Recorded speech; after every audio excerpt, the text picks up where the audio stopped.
Hi everyone, welcome to Telugu stock channel. ఈ వీడియోలో మనం స్వింగ్ ట్రేడింగ్లో స్పెషల్గా ట్రేడ్ విత్ ద ట్రెండ్ అనే కాన్సెప్ట్ని పూర్తిగా నేర్చుకుందాం. So trade with the trend అనే కాన్సెప్ట్ని మనం పూర్తిగా నేర్చుకోవడం కోసం ఈ వీడియోని 5 డిఫరెంట్ పార్ట్స్గా డివైడ్ చేశాను. సో ఫస్ట్ పార్ట్లో మనం స్వింగ్ ట్రేడింగ్కి కావాల్సిన ట్రేడ్ సెటప్ లేదా ట్రెండ్ సెటప్ అనేది డిస్కస్ చేసుకుంటాం.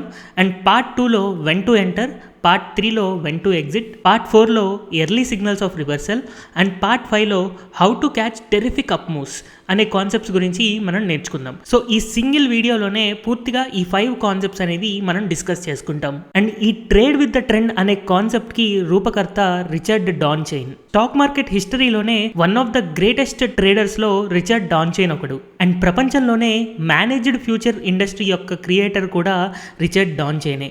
అండ్ ఫ్యూచర్స్కి సంబంధించిన మ్యూచువల్ ఫండ్ అనేది కూడా ఫస్ట్ రిచర్డ్ డాన్చైన్తోనే స్టార్ట్ అయింది. దాదాపుగా తన కెరీర్లో 1949 నుంచి 1980 దాకా కంటిన్యూస్గా ప్రాఫిటబుల్ చూసిన ట్రేడర్ రిచర్డ్ డాన్చైన్. సో ఇతను రాసిన బుక్స్లో నుంచి అతను యూజ్ చేసిన టెక్నిక్స్ ఏవైతే ఉన్నాయో వాటిని మనం ఇప్పుడు డిస్కస్ చేసుకోబోతున్నాం. అయితే రిచర్డ్ డాన్చైన్ యొక్క కాన్సెప్ట్స్ అనేవి చాలా సింపుల్గా ఉంటాయి, కానీ చాలా కాన్సెప్ట్స్ ఉండడం వల్ల ఈజీగా మర్చిపోవడానికి కూడా ఛాన్సెస్ ఉంటాయి. సో అందుకోసమని ఈ వీడియోలో మనం డిస్కస్ చేసుకునే కాన్సెప్ట్స్ ఎంత సింపుల్గా ఉన్నా వాటిని నోట్ చేసుకోవడం మర్చిపోవద్దు. ఒకవేళ మీ దగ్గర నోట్స్ అండ్ పెన్ కనుక లేదు అని అంటే వీడియో పాజ్ చేసి నోట్స్ అండ్ పెన్ పెట్టుకున్న తర్వాత మళ్ళీ ఈ వీడియో స్టార్ట్ చేయండి. అండ్ ఒకవేళ ఈ వీడియోని ఫ్యూచర్లో చూడాలి అని అనుకుంటే ఈ వీడియో లైక్ చేయడం ద్వారా మళ్ళీ లైక్డ్ వీడియోస్లోకి వెళ్ళి బ్యాక్ చూడొచ్చు. అండ్ అలాగే తెలుగు స్టాక్ ఛానల్కి సబ్స్క్రైబ్ చేసుకోవడం ద్వారా టెక్నికల్ అనాలిసిస్ ప్లేలిస్ట్లో కూడా ఈ వీడియోని చూడొచ్చు. అండ్ ఈ వీడియో కనుక మీకు నచ్చినట్లయితే కమెంట్ అండ్ షేర్ చేయడం మర్చిపోవద్దు. సో మనం ఈ వీడియోలో ఫస్ట్ పార్ట్లోకి వెళ్దాము. ఫస్ట్ పార్ట్లో మనం స్వింగ్ ట్రేడింగ్ ట్రెండ్ సెటప్ గురించి నేర్చుకుంటాము. అయితే ఈ వీడియో యొక్క ముఖ్య ఉద్దేశం ఏంటి అంటే trade with the trend. So మనకి యూజువల్గా 3 ట్రెండ్స్ ఉంటాయి. ఒకటి అప్ ట్రెండ్, రెండోది సైడ్ వైజ్ ట్రెండ్ అండ్ మూడోది డౌన్ ట్రెండ్. సో మనం ఎప్పుడైతే స్టాక్ మార్కెట్లో ట్రేడ్ చేయాలి అని అనుకుంటూ ఉంటామో ట్రెండ్ ఈజ్ యువర్ ఫ్రెండ్ అంటారనమాట. సో మనం అప్ ట్రెండ్లో ఉన్న స్టాక్స్ కనుక ట్రేడ్ చేస్తున్నామంటే యాజ్ ఎ స్వింగ్ ట్రేడర్ ఎప్పుడు కూడా మనకి ప్రాఫిట్స్ రావడానికి ఎక్కువ ఛాన్సెస్ ఉంటాయి. అండ్ రిచర్డ్ డాన్చైన్ యొక్క కాన్సెప్ట్ కూడా ఎప్పుడైనా సరే స్టాక్స్ని అప్ ట్రెండ్లో ఉన్నప్పుడే ట్రేడ్ చేయాలి అని చెప్తూ ఉంటారు. సో మరి అప్ ట్రెండ్లో ఉన్న స్టాక్స్ని మనం ఎలా ఐడెంటిఫై చేసుకోవాలి అనేది ఒక ట్రెండ్ సెటప్ చేసి చూద్దాము. సో ఈ ట్రెండ్ సెటప్ని మీరు మీ సిస్టంలో వర్కౌట్ చేసుకోవడం కోసం నేను స్టార్టింగ్ నుంచి చూపిస్తున్నాను.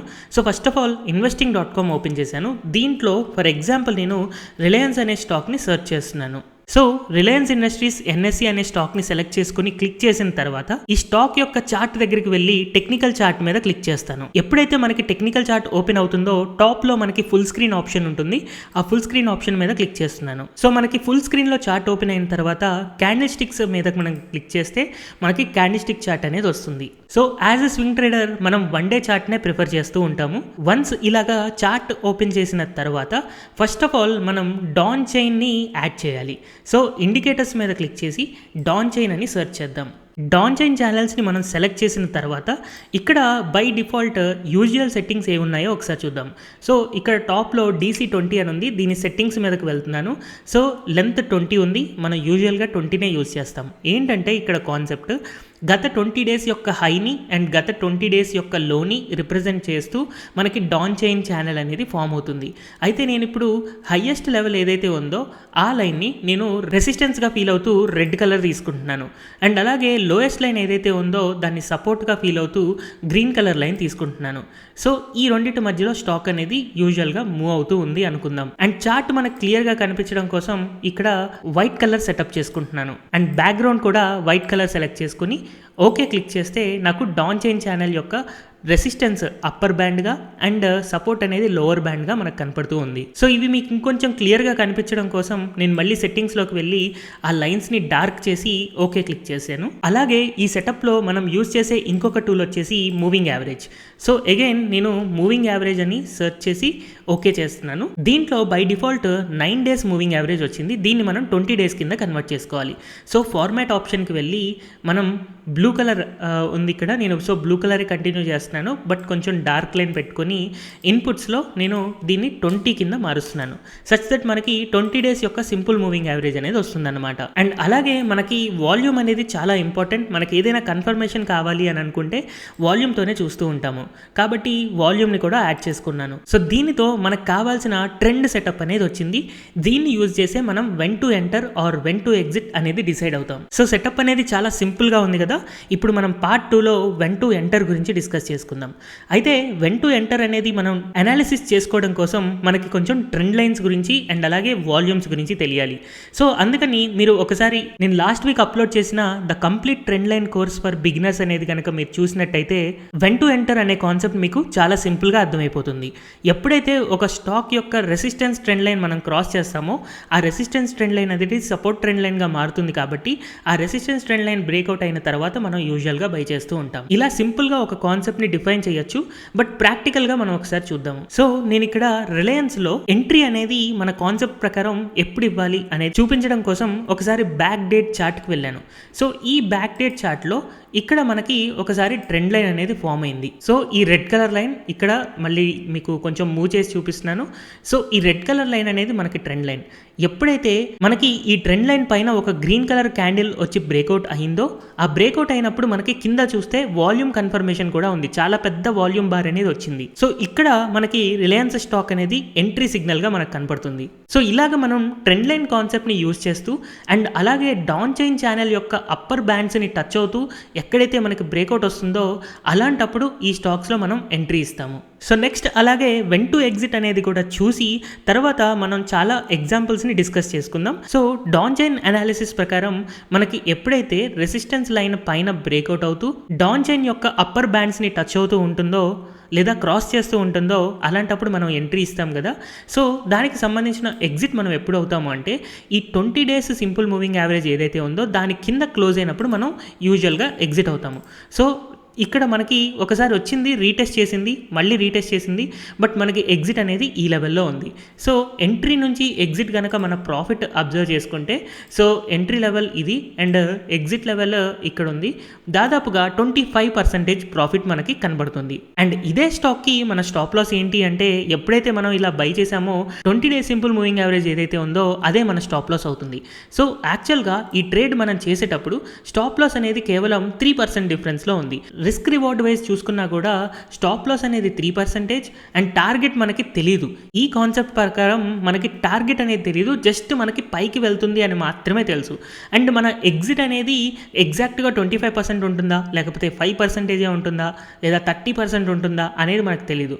సింపుల్గా మనం ఎప్పుడైతే 20 SMA కింద క్లోజ్ అవుతుందో అలాంటప్పుడు మనం ఎగ్జిట్ అవుతాము. సో ఇక్కడ చాలా మల్టిపుల్ లైన్స్ ఉన్నాయి కాబట్టి మేబీ మీరు కన్ఫ్యూజ్ అయి ఉంటారు అని అనుకుంటున్నాను. అయినా మీ కన్ఫ్యూజన్ పోగొట్టడం కోసం మనం నెంబర్ ఆఫ్ ఎగ్జాంపుల్స్ డిస్కస్ చేసుకుందాం సచ్ దట్ మీ కన్ఫ్యూజన్ అనేది క్లియర్ అవుతుంది. సో నెక్స్ట్ నేను హెచ్డిఎఫ్సి బ్యాంక్ యొక్క చార్ట్ నేను తీసుకుంటున్నాను. సో హెచ్డిఎఫ్సి బ్యాంక్ చార్ట్లో అంతకుముందున్న రెసిస్టెన్స్ లైన్ని నేను డ్రా చేయాలి అని అనుకుని రెసిస్టెన్స్ లైన్ ఇలా నేను డ్రా చేస్తే ఇక్కడ నాకు బ్రేక్అవుట్ వచ్చింది. బ్రేక్అవుట్ వచ్చినప్పుడు నాకు వాల్యూమ్ ఇంక్రీజ్ అనేది కనపడుతుంది. సో వాల్యూమ్ ఇంక్రీజ్ అనేది నాకు కనపడుతుంది కాబట్టి ఇది రైట్ బ్రేక్అవుట్ అని చెప్పి అండ్ అలాగే డౌన్ చైన్ ఛానల్ యొక్క టాప్ లైన్ దగ్గర ఉన్నాం కదా. సో ఈ లెవెల్స్లో యూజువల్గా ఎంట్రీ సిగ్నల్ ఉంటుంది. ఎంట్రీ సిగ్నల్ వచ్చిన తర్వాత ఎప్పుడైతే మనకి 21 డేస్ సింపుల్ మూవింగ్ యావరేజ్ కింద క్లోజ్ అవుతుందో అలాంటప్పుడు మనం ఎగ్జిట్ అవుతాము. సో ఈ స్టాక్ యొక్క ఎగ్జిట్ని కనుక మనం అబ్జర్వ్ చేస్తే స్టాక్ని బై చేసిన లెవెల్ నుంచి మనకు వచ్చిన టార్గెట్ అనేది కేవలం 3%. At the same time stop లాస్ని కనుక చూస్తే 20 డేస్ సింపుల్ మూవింగ్ యావరేజ్ అనేది 4% కింద ఉంది. అయితే ఇందాక రిలయన్స్లో చూసినట్టుగా ఈ స్టాక్ యొక్క టార్గెట్ కూడా మనం 20 to 30% అని అనుకోవచ్చు, బట్ 3% ప్రాఫిట్ వచ్చింది. అండ్ అలాగే ఎప్పుడైతే సింపుల్ మూవింగ్ యావరేజ్ కింద క్లోజ్ అయిందో అలాంటప్పుడు మనం ఎగ్జిట్ అవ్వాల్సిందే. బట్ ఇక్కడ ఒకటి గుర్తుపెట్టుకోవాల్సింది ఏంటంటే మనం లూజ్ అవ్వలేదు, 3% ప్రాఫిట్లో ఎగ్జిట్ అయ్యాం. నెక్స్ట్ మళ్ళీ కొన్ని రోజుల తర్వాత ఒక ట్రెండ్ లాగా ఫామ్ అయ్యి ఇక్కడ రెసిస్టెన్స్ లైన్ ని బ్రేక్అవుట్ అయింది. బ్రేక్అవుట్ అయినప్పుడు మనకి వాల్యూమ్ ఇంక్రీజ్ వచ్చింది. సో అగైన్ ఈ లెవెల్లో గనక మనం ఎంట్రీ అయితే నెక్స్ట్ ఎగ్జిట్ ఎక్కడ అంటే 21 డేస్ సింపుల్ మూవింగ్ యావరేజ్ కింద ఎక్కడైతే క్లోజ్ అయిందో సో ఈ ప్లేస్లో క్లోజ్ అయింది కాబట్టి ఇక్కడ మనకి ఎగ్జిట్ అనేది ఉంటుంది. సో ఇలాంటప్పుడు అగైన్ మనం రిస్క్ టు రివార్డ్ కనుక అబ్జర్వ్ చేస్తే స్టాక్ ప్రైస్ ఈ లెవెల్లో బై చేస్తామని అనుకుందాం. అండ్ ఇక్కడ 21 డేస్ మూవింగ్ యావరేజ్ కింద మనకి క్లోజ్ అయింది కాబట్టి ఆ లెవెల్ని మార్క్ చేసుకుంటే 8.5% ప్రాఫిట్ ఉంది. అండ్ స్టాప్ లాస్ ని మనం అర్థం చేసుకుంటే 20 డేస్ సింపుల్ మూవింగ్ యావరేజ్ అనేది 3% కింద ఉంది. సో ఇలాగా హెచ్డిఎఫ్సి బ్యాంక్ లో మనకి చిన్న చిన్న ప్రాఫిట్స్ అనేవి కనపడుతూ ఉన్నాయి. నెక్స్ట్ ఒక సాఫ్ట్వేర్ స్టాక్ చూద్దాము, టీసీఎస్ చూద్దాం. సో ఇక్కడ టీసీఎస్ లో మనకు ఒక లాంగ్ కన్సాలిడేషన్ జరిగి ఒక రెసిస్టెన్స్ లైన్ పైన క్రాస్ ఓవర్ ఇచ్చినప్పుడు వాల్యూమ్ బ్రేక్ ఉందా లేదా అని చూసుకుంటే మనకి క్లియర్గా వాల్యూమ్ ఇంక్రీజ్ అనేది ఉంది. కాబట్టి టీసీఎస్లో ఇక్కడ మనకి ఎంట్రీ అనేది ఉంటుంది. సో ఎంట్రీ ఇక్కడ వచ్చిన తర్వాత ఎగ్జిట్ మనకి ఎక్కడ అనేది తెలియదు, బట్ స్టాప్ లాస్ మనకి ఫస్ట్ తెలుసు. సో ఏం చేస్తాము, మనం ఎంట్రీ ఈ లెవెల్లో ఇచ్చాము అని అనుకుంటే స్టాప్ లాస్ని ఇక్కడ దాకా ప్లేస్ చేసుకుంటే మనకి 5% అనేది స్టాప్ లాస్గా ఉంది. అండ్ టార్గెట్ మనకి ఎక్కడ దాకా ఉంది అని తెలియదు, బట్ మనం ఎప్పుడు ఎగ్జిట్ అవుతాం, 21 డేస్ మూవింగ్ యావరేజ్ కింద క్లోజ్ అయినప్పుడు ఎగ్జిట్ అవుతాం. సో ఈ లెవెల్లో క్లోజ్ అయింది 21 డేస్ మూవింగ్ యావరేజ్ కింద. సో మన టార్గెట్ ఎంత రీచ్ అయ్యాము అని అంటే 10% రీచ్ అయ్యాం. సో మేబీ మీరు అనుకుంటూ ఉండొచ్చు మనం ఓన్లీ సక్సెస్ అయిన ట్రేడ్స్ మాత్రమే చూస్తున్నాము అని. కొన్ని సార్లు ఇదే స్ట్రాటజీ ఫెయిల్ కూడా అవుతుంది. ఫెయిల్ అంటే ఏంటి, సింపుల్గా స్టాప్ లాస్ హిట్ అవ్వడమే. సో నేను ఇక్కడ భారతీయ ఎయిర్టెల్ స్టాక్ని అబ్జర్వ్ చేస్తున్నాను, దీనికి సంబంధించిన రెసిస్టెన్స్ లైన్. సో ఇక్కడ మనకి లాంగ్ కన్సాలిడేషన్ తర్వాత రెసిస్టెన్స్ లైన్ పైన బ్రేక్అవుట్ అయ్యేలాగా కనిపించింది. మరి అక్కడ బ్రేక్అవుట్ అయిన దగ్గర వాల్యూమ్ ఇంక్రీజ్ ఉందా అని కనుక మనం అబ్జర్వ్ చేస్తే, సో చూడండి అంతకు ముందు కంటే వాల్యూమ్స్ అనేవి తగ్గుతూ ఉన్నాయి. అండ్ ఇక్కడ వాల్యూమ్స్ అనేవి 20 days simple moving averages volumes ఏవైతే ఉన్నాయో దానికంటే కింద ట్రేడ్ అవుతుంది. సో ఇది కరెక్ట్ బ్రేక్అవుట్ కాదు అని మనకు అర్థమైపోతుంది. బట్ మనం బై మిస్టేక్ ఇక్కడ బై చేసినా సరే మనకి స్టాప్ లాస్ హిట్ అయిపోయింది కాబట్టి 627 నుంచి 525 లోపు మనం లాస్ బుక్ చేసుకోవచ్చు. బట్ యాక్చువల్గా అసలు ఇది ట్రేడ్ చేయడమే తప్పు, ఎందుకంటే వాల్యూమ్ బ్రేక్అవుట్ అనేది మనకి రాలేదు. అండ్ మనకి వాల్యూమ్ బ్రేక్అవుట్ ఎక్కడొచ్చింది, ఇది రెసిస్టెన్స్ లైన్ అనుకుంటే ఈ లెవెల్లో బ్రేక్ అయినప్పుడు మనకి వాల్యూమ్ బ్రేక్అవుట్ వచ్చింది. సో ఇక్కడ మనం ఎంట్రీ అనేది ఇస్తామన్నమాట. సో యూజువల్గా మనం ఈ లెవెల్లో ఎంట్రీ ఇచ్చాము అని అంటే స్టాప్ లాస్ అనేది సింపుల్ మూవింగ్ యావరేజ్ దగ్గర ఉంటుంది. అండ్ టార్గెట్ అనేది మన exit point 21 days moving average కింద మనకి క్లోజ్ అయినట్టు. సచ్ దట్ ఇక్కడ స్టాప్ లాస్ చూస్తే 5.83%, బట్ మనం అచీవ్ చేసిన టార్గెట్ 5.21%. మేబీ మీరు ఈ వీడియో ఇంకా స్టిల్ కన్ఫ్యూజన్లో ఉన్నారు అని అంటే ఇప్పుడు మీ కన్ఫ్యూజన్ నేను పోగొడతాను. సింపుల్గా చూడండి, స్టాక్ ప్రైస్ ఫస్ట్ క్యాండిల్స్టిక్ చార్ట్ని మనం అబ్జర్వ్ చేస్తాం. క్యాండిల్స్టిక్ చార్ట్లో కొంచెం లాంగ్ కన్సాలిడేషన్ కావాలి మనకి. సో ఎప్పుడైతే మనకి లాంగ్ కన్సాలిడేషన్ వచ్చిందో దానికి సంబంధించిన ట్రెండ్ లైన్ అనేది మనం డ్రా చేసుకుంటాం. సో ఈ ట్రెండ్ లైన్ మనం డ్రా చేసిన తర్వాత దీనికి సంబంధించిన డాన్ చైన్ని పెడతాము. సో డాన్ చైన్ ఛానల్ మనకి ఏం చెప్తుంది, సమ్వేర్ ఇక్కడ దాని యొక్క పీక్ ఉంది అని చెప్తుంది. సో డాన్ చైన్ ఛానల్ని నేను డాటెడ్ లైన్కు రిప్రజెంట్ చేస్తున్నాను. సో ఎప్పుడైతే నాకు స్టాక్ ప్రైస్ అనేది మళ్ళీ వచ్చి ఈ రెసిస్టెన్స్ని బ్రేక్ అవుతూ డాన్ చైన్ ఛానల్ని కూడా మెల్లగా పైకి తీసుకెళ్తుంది అని అంటే అలాంటప్పుడు మనం ఈ స్టాక్లో ఎంట్రీ అనేది ఉంటుందన్నమాట. అండ్ ఈ ఎంట్రీ ఇచ్చే టైంకి మనకి 20 డేస్ మూవింగ్ యావరేజ్ అనేది కింద ఇక్కడెక్కడో ఉంటుంది. కాబట్టి ఈ ఎంట్రీ నుంచి 20 డేస్ మూవింగ్ యావరేజ్ ఏదైతే ఉందో ఇది మన యొక్క స్టాప్ లాస్ అవుతుంది. అండ్ ఈ స్టాక్ ప్రైస్ పెరిగేటప్పుడు స్టాక్ ప్రైస్ అయితే ఫాస్ట్గా పెరుగుతుంది, కానీ ఈ మూవింగ్ యావరేజ్ అనేది స్లోగా పెరుగుతూ ఉంటుంది. బట్ ఎప్పుడైతే స్టాక్ ప్రైస్ కరెక్షన్ జరుగుతూ ఈ 21 డేస్ మూవింగ్ యావరేజ్ కింద కనుక క్లోజ్ అయింది అని అంటే అలాంటప్పుడు మనం ఎగ్జిట్ అవుతాం. But most of the cases ఏం జరుగుతుంది అంటే 21 డేస్ మూవింగ్ యావరేజ్ దగ్గర నుంచి సపోర్ట్ తీసుకొని పెరుగుతుంది, మళ్ళీ కొన్నిసార్లు మళ్ళీ సపోర్ట్ తీసుకొని పెరుగుతుంది. Maybe third time or fourth time ఈ 20 డేస్ మూవింగ్ యావరేజ్ కిందకి వచ్చి క్లోజ్ అవ్వచ్చు. అలాంటప్పుడు మనం ప్రాఫిట్ బుక్ చేసుకుంటే మన ఎంట్రీ నుంచి ఎగ్జిట్ అనేది చాలా దూరం ఉంటుంది కాబట్టి మనం హెవీ ప్రాఫిట్ బుక్ చేసుకున్న వాళ్ళం అవుతాం. మేబీ టాటా మోటార్స్లో అలాంటి మూమెంట్ ఉండొచ్చు అని నేను అనుకుంటున్నాను. సో టాటా మోటార్స్ యొక్క స్టాక్ నేను ఓపెన్ చేశాను. సో ఈ స్టాక్ యొక్క చార్ట్ కనుక మనం అబ్జర్వ్ చేస్తే ఈ టాటా మోటార్స్ యొక్క రెసిస్టెన్స్ లైన్ అనేది నేను ఇలా డ్రా చేసుకుంటున్నాను. సో ఈ రెసిస్టెన్స్ లైన్ ఏ రోజైతే బ్రేక్ అయిందో మనకి అప్పుడు వాల్యూమ్ ట్రెండ్ అనేది ఇంక్రీజ్ అవుతుంది అండ్ యావరేజ్ వాల్యూమ్ కంటే కూడా ఎక్కువగా ఉంది. సో ఇది మనకి ఒక పర్ఫెక్ట్ బ్రేక్అవుట్. అండ్ ఈ బ్రేక్అవుట్ ఇచ్చినప్పుడు మనం బై చేసామని అనుకుందాం. మన స్టాప్ లాస్ అనేది సింపుల్గా 20 days simple moving average, so అది 6% ఉంది. అండ్ టార్గెట్ మనం ఎప్పుడు రీచ్ అయ్యాము, ఆల్మోస్ట్ ఈ లెవెల్కి వచ్చిన తర్వాత కానీ 20 డేస్ సింపుల్ మూవింగ్ యావరేజ్ కింద క్లోజ్ అవ్వలేదు. అందుకని దీన్ని కనుక మనం పైకి తీసుకెళ్తే ఈ స్టాక్లో 6% స్టాప్ లాస్తో 57% ప్రాఫిట్ అనేది ఈ స్టాక్లో మనం చూసాం. నెక్స్ట్ ఇదే స్టాక్లో మనం అబ్జర్వ్ చేస్తే స్టాక్ ప్రైస్ అనేది మళ్ళీ ఇక్కడ ఒక రెసిస్టెన్స్ లెవెల్ని ఫేస్ చేసింది. ఈ రెసిస్టెన్స్ లెవెల్ పైన క్లోజ్ అయినప్పుడు మనం స్టాప్ లాస్ని కనుక మనం అబ్జర్వ్ చేస్తే దాదాపుగా 12% స్టాప్ లాస్ ఉంది.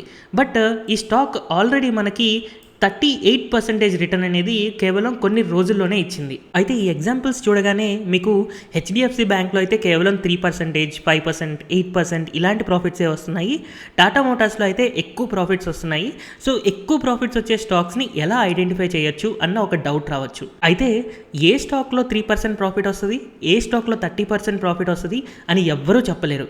మనం జస్ట్ యాజ్ ఎ ట్రేడర్ మనం ప్రాఫిట్ ఎక్స్పెక్ట్ చేయొచ్చు, కానీ ఎగ్జాక్ట్గా ఇంతే పర్సంటేజ్ ఆఫ్ ప్రాఫిట్ ఇదే స్టాక్ నుంచి రావాలి అని చెప్పి మనం ఎక్స్పెక్ట్ చేయలేము. ఇంకొక వ్యాలిడ్ డౌట్ కూడా మీకు రావచ్చు. ఎందుకంటే నేను ఇప్పటిదాకా తీసుకున్న ఎగ్జాంపుల్స్లో ఆల్మోస్ట్ ప్రతి స్టాక్లో కూడా ఈ ప్యాటర్న్ అనేది వర్కౌట్ అవుతూ ఉంది. ఎందుకు వర్కౌట్ అవుతుంది అంటే ఇప్పటిదాకా ఈ స్టాక్స్ అన్నీ కూడా ఆల్రెడీ మనకి అప్ ట్రెండ్లో ఉన్నాయి కాబట్టి మనకి వర్కౌట్ అవుతుంది. మరి మేబీ డౌన్ ట్రెండ్ వస్తే రేపటి రోజున ఇది వర్కౌట్ కాదు కదా అని అనుకోవచ్చు. అయితే మీరు ఒక విషయం మర్చిపోతూ ఉండొచ్చు. ఎప్పుడైతే మీకు డౌన్ ట్రెండ్ వస్తుందో, డౌన్ ట్రెండ్ వచ్చినప్పుడు మీకు కింద సపోర్ట్స్ బ్రేక్ అవుతూ ఉంటాయి. కానీ మన కాన్సెప్ట్ ప్రకారం ఏంటి, రెసిస్టెన్స్ బ్రేక్ అయ్యి అండ్ అలాగే డౌన్ చైన్ ఛానల్ని కూడా బ్రేక్ చేస్తూ ఉంది అని అంటే అలాంటప్పుడు మనం ఎంట్రీ ఇస్తాం. సో డౌన్ ట్రెండ్ అప్పుడు సపోర్ట్స్ బ్రేక్ అవుతూ ఉంటాయి కాబట్టి మనకి అసలు ఎంట్రీ అనేదే రాదు. అండ్ మన కాన్సెప్ట్ నేమే ట్రేడ్ విత్ ద ట్రెండ్. మనం ఎప్పుడైతే అప్ ట్రెండ్లో ఉన్న స్టాక్స్ని అబ్జర్వ్ చేస్తామో అప్పుడు మాత్రమే మనం ట్రేడ్ చేస్తాం. ఒకవేళ అన్ని స్టాక్స్ డౌన్ ట్రెండ్లో ఉన్నాయి అని అంటే అలాంటప్పుడు జస్ట్ మనం వెయిట్ చేస్తాము. సో మనం fourth part of the video కనుక వెళ్తే early signals of reversal. So stock price ఎప్పుడు మనం ప్రాఫిట్ బుక్ చేసుకోవాలి అనేది మనకి ఎలా అర్థమవుతుంది. కొన్నిసార్లు స్టాక్ ప్రైజెస్ పెరుగుతూ ఉంటాయి. అలా పెరిగేటప్పుడు కొత్త స్వింగ్ హైస్ ఫామ్ అవుతూ ఉంటాయి అన్నమాట. కొన్ని సిచ్యువేషన్స్లో ఈ స్వింగ్ హైస్ అనేవి కన్సాలిడేట్ అయిపోతూ ఉంటాయి. సో ఇలాంటి కన్సాలిడేషన్ జరుగుతున్నప్పుడు రివర్స్ అయ్యి మళ్ళీ స్వింగ్ లోస్ రావడానికి పాసిబిలిటీ ఉంటుంది. అయితే ప్రతిసారి ఇలా జరుగుతుందా? కొన్నిసార్లు ఇలా స్వింగ్ హైస్ ఫామ్ అయిన తర్వాత కొంత కన్సాలిడేషన్ జరిగి మళ్ళీ ఇంకా పైకి కూడా వెళ్ళొచ్చు. మరి ఎప్పుడు స్వింగ్ హైస్ స్వింగ్ లోస్ కింద కన్వర్ట్ అవుతాయి, ఎప్పుడు స్వింగ్ హైస్ అనేవి మళ్ళీ ఇంకొక స్వింగ్ హైని తీసుకొస్తాయి అనేది మనకు తెలియదు కదా. దీనికోసం మనం ఒక చిన్న ప్రెడిక్షన్ చేయొచ్చు. ఏం చేయొచ్చు అంటే ఎప్పుడైతే మనకి స్వింగ్ హైస్ అనేవి ఇలా కన్సాలిడేట్ అవుతున్నాయో, ఇలాంటి కన్సాలిడేషన్ జరిగేటప్పుడు ఇక్కడ ఉండే స్ట్రెంగ్త్ని మనం అర్థం చేసుకోవాలి. సో స్ట్రెంగ్త్ కావాలి అని అంటే మనం ఆర్ఎస్ఐని చూడొచ్చు. అయితే ఆర్ఎస్ఐ అనేది కొంచెం ప్రాబబిలిటీ ఆఫ్ సక్సెస్ తక్కువ ఉండడం వల్ల అడ్వాన్స్డ్ ట్రేడర్స్ అందరూ కూడా ఆర్ఎస్ఐ డైవర్జెన్స్ని వాడతారు. సో ఈ ఆర్ఎస్ఐ డైవర్జెన్స్ని వాడడం ద్వారా మనం ఎర్లీ సిగ్నల్స్ ఆఫ్ రివర్సల్స్ కనుక్కోవచ్చు. ఎప్పుడైతే స్టాక్ ప్రైస్ పెరుగుతుంది బట్ స్ట్రెంగ్త్ అనేది కింద ఆర్ఎస్ఐ అనేది తగ్గుతూ ఉందో అలాంటప్పుడు మనకి ఈ స్టాక్ ఇక్కడ నుంచి పెద్దగా పెరగకపోవచ్చు అని కొన్ని ఎర్లీ సిగ్నల్స్ వస్తాయి అన్నమాట. సో ఫర్ ఎగ్జాంపుల్ నేను ఇందాక డ్రా చేసిన టాటా మోటార్స్ స్టాక్ యొక్క చార్ట్నే చూపిస్తున్నాను. సో టాటా మోటార్స్ చార్ట్ని నేను ఇలా ట్రెండ్ లైన్ డ్రా చేసిన తర్వాత నాకు ఇండికేటర్స్లో ఆర్ఎస్ఐ డైవర్జెన్స్ కూడా కావాలి. సో దానికోసమని రిలేటివ్ స్ట్రెంగ్త్ ఇండెక్స్ని నేను యాడ్ చేసుకుంటున్నాను. సో ఇక్కడ మనం జూమ్ చేసి ఆర్ఎస్ఐ కనుక అబ్జర్వ్ చేస్తే ఎప్పుడైతే స్టాక్ ప్రైస్ అనేది ఇక్కడ నుంచి ఇక్కడికి ఒక న్యూ పీక్ అనేది ఫామ్ అయిందో, అంటే హైస్ నుంచి ఇంకొక హైకి ఫామ్ అయిందో, అక్కడ ఆర్ఎస్ఐ అనేది ఇలా పడిపోయింది. సో మనకి డైవర్జెన్స్ అనేది కనపడుతుంది. అందుకని ఈ మొమెంటం అనేది మనకి పెద్దగా సస్టైన్ అవ్వదు అని చెప్పి మనకు అర్థమవుతూ ఉంటుంది. కానీ ఇలాంటి డైవర్జెన్స్ వచ్చింది కదా అని ఇమ్మీడియట్గా సెల్ చేయకూడదు. ఎందుకంటే ఆర్ఎస్ఐ డైవర్జెన్స్ కూడా కొన్నిసార్లు ఫేక్ సిగ్నల్స్ ఇస్తూ ఉండొచ్చు. బట్ మన ఎంట్రీ అండ్ ఎగ్జిట్ పాయింట్స్ రూల్స్ని మనం తప్పకుండా ఫాలో అవుతూ 20 days సింపుల్ మూవింగ్ యావరేజ్ కింద క్లోజ్ అయిన తర్వాత మాత్రమే మనం ఎగ్జిట్ అవ్వాలి. సో అలాగే ఐసిఐసిఐ బ్యాంక్ అనే స్టాక్ యొక్క చార్ట్ని కూడా చూద్దాము. సో ఈ స్టాక్ యొక్క ట్రెండ్ పాస్ట్లో మనం అబ్జర్వ్ చేస్తే ఈ లెవెల్లో ఒక రెసిస్టెన్స్ లైన్ అనేది ఫామ్ అయింది. రెసిస్టెన్స్ లైన్ బ్రేక్ అయిన దగ్గర మనకి క్లియర్ వాల్యూమ్ ఇంక్రీజ్ అనేది వచ్చింది. సో ఇక్కడ కనపడుతుంది చూడండి వాల్యూమ్ ఇంక్రీజ్. ఈ లెవెల్లో మనకి బ్రేక్అవుట్ వచ్చిన ప్లేస్లో మనకి వాల్యూమ్ ఇంక్రీజ్ చాలా క్లియర్గా ఉంది. అండ్ ఇక్కడ మనం స్టాక్ ఎంట్రీ కనుక చేసినట్టయితే స్టాప్ లాస్ అనేది మనకి దగ్గరగా 7% ఉంది. అండ్ మనకు వచ్చిన టార్గెట్ ఎంత అంటే 11.97%.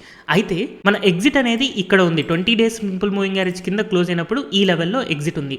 కానీ మనకి కొన్ని ఎర్లీ సిగ్నల్స్, ఎందుకంటే ఈ 20 days సింపుల్ మూవింగ్ యావరేజ్ కింద క్లోజ్ అవ్వకముందే మనకు కొన్ని ఎర్లీ సిగ్నల్స్ వచ్చాయి. ఎలా అంటే స్టాక్ ప్రైస్ అనేది ఈ లెవెల్ నుంచి ఈ లెవెల్కి వచ్చిన కొత్త స్వింగ్లో ఒక హై ఫామ్ అయినా సరే కింద ఆర్ఎస్ఐలో మాత్రం మనకి డైవర్జెన్స్ కనపడుతుంది. సో ఈ ఆర్ఎస్ఐ డైవర్జెన్స్ అనేది ఎప్పుడైతే మనం డౌన్ చైన్ ఛానల్తో ఇంక్లూడ్ చేసి మన ప్రాఫిట్స్ని మ్యాక్సిమైజ్ చేసుకోవాలి అని అనుకుంటామో అలాంటప్పుడు మనం అడ్వాన్స్డ్ కాన్సెప్ట్స్లో దీన్ని కూడా యాడ్ చేసుకోవచ్చు. సో నెక్స్ట్ చార్ట్ కనుక మనం అబ్జర్వ్ చేస్తే సేమ్ ఇదే ఐసిఐసిఐ బ్యాంక్లో ఈ లెవెల్లో ఒకసారి మనకి బ్రేక్అవుట్ అనేది కనపడుతుంది. సో ఈ బ్రేక్అవుట్ కనిపించినప్పుడు మనకి వాల్యూమ్ ఇంక్రీజ్ ఉందా లేదా అని కనుక అబ్జర్వ్ చేస్తే ఈ లెవెల్లో నేను జూమ్ ఇన్ చేస్తే వాల్యూమ్ బ్రేక్అవుట్ అనేది కనపడుతుంది చూడండి. సో ఇక్కడ దీనిపైన బ్రేక్ అయింది, బ్రేక్ అయినప్పుడు వాల్యూమ్ ఇంక్రీజ్ ఉంది. సో ఇక్కడ మనకి కరెక్ట్ ఎంట్రీయే. సో ఎంట్రీ అనేది మనం ఈ లెవెల్లో కనుక ఇచ్చాము అని అంటే మన స్టాప్ లాస్ ఇక్కడ ఉంటుంది. స్టాప్ లాస్ కింద క్లోజ్ అయినప్పుడు 2.86%, అంటే జస్ట్ 3% లాస్ మాత్రం ఇదే స్ట్రాటజీలో మనకున్న కాన్సెప్ట్ ప్రకారం బుక్ చేసుకుంటున్నాం. దీని తర్వాత పైకి వెళ్ళింది, బట్ స్టిల్ మనం ఒక కాన్సెప్ట్ని ఫాలో అవుతున్నప్పుడు ఏదైతే స్టాప్ లాస్ హిట్ అయిందో హిట్ అయినప్పుడు కంపల్సరీగా ఎగ్జిట్ అయిపోవాలి. అండ్ ఈ చార్ట్ని నేను ఇంకొంచెం పైకి స్క్రోల్ చేస్తే నెక్స్ట్ ఎంట్రీ అనేది మీకు ఎప్పుడు వస్తుంది అని మీరు ఐడెంటిఫై చేయగలిగారు అని అనుకుంటున్నాను. సింపుల్గా ఈ లెవెల్లో ఆల్రెడీ నాకు ఒక ట్రెండ్ లైన్ లాగా ఉంది అండ్ డాన్ చైన్ ఛానల్ కూడా అక్కడే ఉంది. కాబట్టి ఇన్ కేస్ ఈ లైన్ పైన కనుక క్లోజ్ అవుతుంది అని అంటే అప్పుడు మనకి ఎంట్రీ అవుతుంది. సో ఎంట్రీ అయినప్పుడు ఈ 20 days సింపుల్ మూవింగ్ యావరేజ్ అనేది మన స్టాప్ లాస్ అండ్ టార్గెట్ కూడా అదే. ఎప్పుడైతే మనకి పెరుగుతూ వెళ్తుందో 20 days సింపుల్ మూవింగ్ యావరేజ్ కూడా పెరుగుతూ వెళ్తుంది. దాని కింద క్లోజ్ అయినప్పుడు మనం ఎగ్జిట్ అవ్వచ్చు. నెక్స్ట్ పార్ట్లో మనం నేర్చుకోబోయేది how to catch terrific up moves. అంటే రీసెంట్గా టాటా మోటార్స్లో మనకి కేవలం 5 daysలోనే 50% రిటర్న్స్ వచ్చాయి. సో అలాంటి టెరిఫిక్ స్టాక్స్, అంటే జస్ట్ 5 daysలోనే 20%, 30%, 50% ప్రాఫిట్స్ రాబోయే స్టాక్స్ని మనం ఎలా ఫైండ్ అవుట్ చేసుకోవచ్చు అనేది ఈ పార్ట్లో నేర్చుకుంటాం. యూజువల్గా ఈ పార్ట్లో మనం డాన్ చైన్ ఛానల్ని అండ్ అలాగే బొలింజర్ బ్యాండ్ని కలిపి వాడతాం అనమాట. యాక్చువల్గా డాన్ చైన్ ఛానల్ అనేది కేవలం లాస్ట్ 20 days యొక్క హై అండ్ లాస్ట్ 20 days యొక్క లో, ఈ రెండింటిని రిప్రజెంట్ చేస్తూ ఒక ఛానల్ లాగా ఫామ్ అవుతుంది. అలాగే బొలింజర్ బ్యాండ్ ఈ హైస్ అండ్ లోస్ తో పాటుగా వాలిటిలిటీని కూడా యాడ్ చేస్తూ మనకి Bollinger band upper band and lower band అనేది ఫామ్ అవుతుంది. సో ఇక్కడ మనం ఈ బొలింజర్ బ్యాండ్ని ఇంప్లాంట్ చేయడానికి ట్రై చేస్తే ఇండికేటర్స్లోకి వెళ్ళి మనం బొలింజర్ బ్యాండ్ని యాడ్ చేయాలి. అండ్ ఈ బొలింజర్ బ్యాండ్ని కూడా మనం ఒక సెట్టింగ్ చేసుకొని స్టైల్లో నేను మీడియం లైన్ తీసేస్తున్నాను అండ్ అప్పర్ బ్యాండ్కి నేను రెడ్ కలర్ అండ్ అలాగే లోవర్ బ్యాండ్కి నేను గ్రీన్ కలర్ ఇస్తున్నాను. సో మనకి ఎప్పుడైతే స్టాక్ ప్రైజెస్ బొలింజర్ బ్యాండ్కి పైన అండ్ అలాగే డాన్ చైన్ ఛానల్కి కింద ఉంటాయో అలాంటప్పుడు మనకి టెరిఫిక్ అప్ మూవ్స్ అనేది రావడానికి ప్రాబబిలిటీ ఉంటుంది. సో ఫస్ట్ మనకి ఈ లెవెల్లో ఫామ్ అయింది కాబట్టి బొలింజర్ బ్యాండ్ కంటే పైన క్లోజ్ అయింది అండ్ అలాగే డాన్ చైన్ కంటే కింద ఉంది కాబట్టి ఈ లెవెల్లో యూజువల్గా టెరిఫిక్ అప్ మూవ్ యొక్క ఎంట్రీ లెవెల్ అనేది ఉంటుంది. సో ఈ లెవెల్లో ఎంట్రీ అయిన తర్వాత 374 నుంచి ఈ స్టాక్ 520 దాకా పీక్ కి వెళ్ళింది. అంటే 30% రిటర్న్స్ కేవలం 4 daysలో వచ్చాయి. సో ఇంతకు ముందు డ్రా చేసిన నేను ట్రెండ్లో కూడా చూసుకున్నా, ఎప్పుడైతే నాకు బొలింజర్ బ్యాండ్ పైన క్లోజ్ అయ్యి అండ్ అలాగే డాన్ చైన్ ఛానల్ కింద క్లోజ్ అయిందో ఇక్కడ ఒక టెరిఫిక్ అప్ మూవ్ వస్తుంది అని మనకి అర్థమవుతుంది. సో ఈ టెరిఫిక్ అప్ మూవ్ యొక్క ఎంట్రీ లెవెల్ ఇక్కడ ఉంటే దీని తర్వాత చూడండి స్టాక్ ప్రైస్ అనేవి చాలా ఫాస్ట్గా అండ్ డ్రాస్టికల్గా పెరుగుతూ వెళ్ళిపోయాయి. సో అలాంటి టెరిఫిక్ అప్ మూవ్స్ ని మనం ఐడెంటిఫై చేయాలి అని అనుకున్నప్పుడు మనం ఫస్ట్గా చూడాల్సింది ఏంటంటే స్టాక్లో ఒక లాంగ్ కన్సాలిడేషన్ చూడాలి. అండ్ ఈ లాంగ్ కన్సాలిడేషన్కి మనం ఒకసారి ట్రెండ్ లైన్ కనుక డ్రా చేసుకుని ఆ ట్రెండ్ లైన్ బ్రేక్అవుట్ వచ్చేటప్పుడు ఈసారి మనకి బొలింజర్ బ్యాండ్ని అండ్ అలాగే డాన్ చైన్ ఛానల్ని రెండింటినీ క్రాస్ చేయాలి. అండ్ స్టాక్ ప్రైస్ మనకి పెరుగుతున్నప్పుడు ఏదైనా రోజు బొలింజర్ బ్యాండ్కి పైన క్లోజ్ అయ్యి అండ్ అలాగే డాన్ చైన్కి కింద క్లోజ్ అయితే ఈ లెవెల్లో మనకి ఎంట్రీ లెవెల్ వస్తుంది. అండ్ యూజువల్గా ఈ ఎంట్రీ వచ్చిన తర్వాత షార్ప్ అప్ మూవ్స్ అనేది మనం అబ్జర్వ్ చేయొచ్చు. సో టెరిఫిక్ అప్ మూవ్స్ యొక్క లాజిక్ ఏంటి అంటే డాన్ చైన్ ఛానల్ అండ్ అలాగే బొలింజర్ బ్యాండ్ ఏదైతే ఉందో ఈ రెండింటి మధ్యలో మనకు ఒక గ్రీన్ క్యాండిల్తో క్లోజ్ అవ్వాలి. అలాంటప్పుడు మనకి టెరిఫిక్ అప్ మూవ్స్ అనేది ఎక్స్పెక్ట్ చేయొచ్చు. సో ఇప్పటిదాకా మనం నేర్చుకున్న కాన్సెప్ట్ అంతా కూడా చాలా సింపుల్ వేలో గనక ఒక నోట్స్ అనేది గనక మీరు రాసుకున్నారు అని అంటే ఫ్యూచర్లో మీ స్వింగ్ ట్రేడింగ్కి ఇది ఎంతగానో హెల్ప్ఫుల్గా ఉంటుంది. ఎందుకంటున్నాను అంటే ఇప్పటిదాకా మీకు ఆల్మోస్ట్ నిఫ్టీ 50లో ఉన్న టాప్ 5 స్టాక్స్ ఏవైతే ఉన్నాయో ఆ స్టాక్స్ అన్నిటి చార్ట్స్ నేను చూపించాను. అండ్ నేను మీకు ఇప్పుడు చెప్పిన కాన్సెప్ట్ ఏదైతే ఉందో అది డాన్ చైన్ ఛానల్ యొక్క కాన్సెప్ట్. అండ్ ఈ కాన్సెప్ట్ ఈ రోజుది కాదు, 1949 నుంచి రిచర్డ్ డాన్ చైన్ దీన్ని సక్సెస్ఫుల్గా వాడుతూనే ఉన్నారు. అండ్ మనం ఇప్పుడు 2021లో ఉన్నాం. స్టిల్ ఇప్పటికీ కూడా ప్రతి స్టాక్లో కూడా ఇది మనకి వర్కౌట్ అవుతూనే ఉంది. సో ఇన్ని సంవత్సరాలుగా వర్కౌట్ అవుతూ ఉంది కాబట్టి ఈ కాన్సెప్ట్ని మనం ఫర్దర్గా కూడా మన స్వింగ్ ట్రేడింగ్లో కాన్ఫిడెంట్గా యూస్ చేసుకోవచ్చు. హోప్ ఈ వీడియో ద్వారా మీకు డాన్ చైన్ ఛానల్ యొక్క ఇంపార్టెన్స్ అండ్ దాన్ని ట్రెండ్ లైన్ అండ్ వాల్యూమ్తో కలిపి కాంబినేషన్లో ఎలా వాడాలి అనేది అర్థమైంది అని అనుకుంటున్నాను. సో దీనికి సంబంధించిన ఎంట్రీస్ అండ్ ఎగ్జిట్ అనేది మనకి చాలా సింపుల్గా ఉంది కదా. సో ఇప్పటి నుంచి మీ స్వింగ్ ట్రేడింగ్ అనేది చాలా ప్రాఫిటబుల్గా మారబోతుంది అని అనుకుంటూ ఉన్నాను. Thank you everyone for watching this video.